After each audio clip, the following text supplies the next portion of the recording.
Yes, hello. Magandang tanghali po.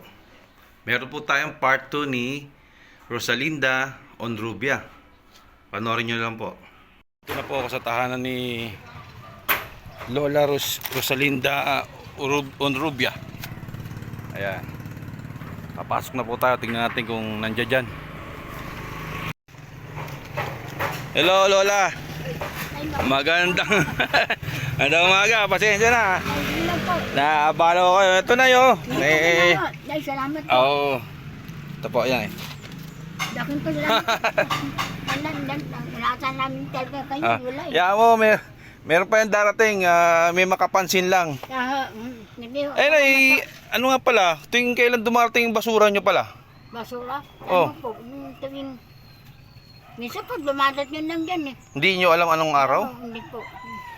Ayaw nyo bang palinis natin yan? O, pwede rin po. O, tas isako-sako natin para malayo-layo kayo sa sakit. Kaya nga po. O, di ba? Salamat po. Oo. Palabasin natin yung lupa, hindi yung ano. Yan. Kaya nga po eh. Yan sila oh. Dahil pala natin lilinisin. Salamat po. Ano natin to, ita-timing po natin to. Kailangan natin ng mga 3 tao nung. Ano? Apo. Di ba sabi nyo wala kayong kuryente? Wala kayong kuryente? Wala po, wala. Tubig din wala? Meron po lang kami yung Igib. Okay naman. gasera. Gasera, naku, delikado pa yan. Yun Puro, na nga po. puro plastic pa to. O, yun nga. Gasera po ang nilaw namin. Oo. Kasi hindi mapwedeng lang ilaw yan pag sinumpong eh. May Oo. epilepsy nga. Oo nga, oo nga. Pag sinumpong, wala nang alam yun, di ba? Oo, wala na. Na ano siya, parang nangingisay-ngisay. Buti may gamot. Anong gamot to, manang? Carbamazepine. Para saan ho yan? Saka sakit niya. Ay, kung sa higa to. Hika kayo, may hika. Oo, may hika. Oh, kayo anong gamot nyo? Ano Para pag may ano sa atin, nagbigay ng tulong alam na nila yung gagawin. Pakita natin yung gamot nyo. Para sa epilepsy po 'yan. Yan, para sa epilepsy po 'yan. Carbamazepine mo. Oo. Wala silang ilaw. Kaya ang pinaka the best dito, dahil siyempre wala naman kayong trabaho, 'di ba?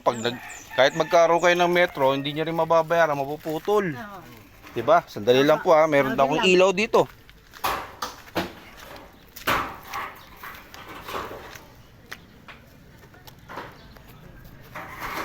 Ito, ibigay natin to, pansamantalang ilaw. Yan, may lagayan ng charger. Pipindutin nyo lang po yan, sasabit nyo lang po yan. Yan, pindutin nyo lang po yan. May charger At least- lang po kailangan mo. Oo, makikisaksak muna kayo, pansamantalang wala pa tayong sponsor. Oo. Oo, Opo. pindutin nyo po sa ibabaw, maliliwanag na yan. Yan, Yan. At least may liwanag kayo sa gabi, sasabit nyo na lang yan. Tapos makikarga na lang kayo. Naka-charge na po yan. Sana may mag-sponsor sa inyo din ng solar para ano po. Si Manong, anong pangalan po niya? Ramil po. Ramil? Anak mo rin to. Anong sakit? Anong sakit to? Ay, tingnan niyo pa. Ito pa. Oo nga eh. Nasakit. Hika rin? Hindi, mahina baga. May baga. Okay. Mahina baga. Ayan, sige. Ayan, sabit nyo po. Ay, Ramil. Ayan, sinasabit naman niya. Ayan. Yan, para may liwanag kayo mamayang gabi. Meron kasi paggasera, tarpuli. Takaw sunog po yun eh. Nakatakot na pagkaselan.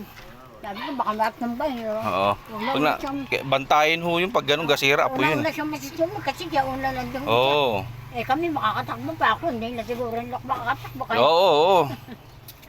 Ayun. Pero makakalakad pa rin ako. Oo. Hindi ko alam kung kaya. Susunod natin yung paglinis ng bakuran nyo. Ayun o. Oo, mag-ipon lang ako ng sako. Ah, Pero pag mayroong sa ating makapansin na may gininto ang puso. Hello, humingi po kami ng tulong sa mga may sobrang pera para po kay Nanay Rosalinda Onrubia. Tulungan niyo po sila. Ayan, sila. Yung dalawa po, may sakit din po. Kaya lahat po nakatira dito. 3 lang po nakatira dito. Pero may sakit po sila. So, nakita nyo naman sa video na yung mga gamot nila, plus wala silang ilaw, kuryente. Yan. Kaya dinidiskartehan ko lang po yan. 'Di ba? At least nananawagan po ako sa mga tatakbo ng 2025. Baka po gusto niyo pong tumulong eto legit talaga na walang-wala. Yan. Sila po 'yun. Tulungan po natin sila. So next na project ko dito, lilinisin ko na yung bakuran dito. Magsasama lang ako at mag-ipon lang ako ng sako. Sana po matulungan niyo po kami. At least maganda ang patutunguhan ng ng inyong pinaghirapan, no? Yan si sir. Eto nagabot po ako ng 5 kilo na bigas po, yan. Para para kahit papaano nakakaraos po. Maraming salamat po. Hello, ito nagtatapos na po ang panibagong kwento. Please watch and subscribe my Jayco TV vlog. And click the bell. Sa Facebook ko naman, Joseph Ramaco. Salamat po.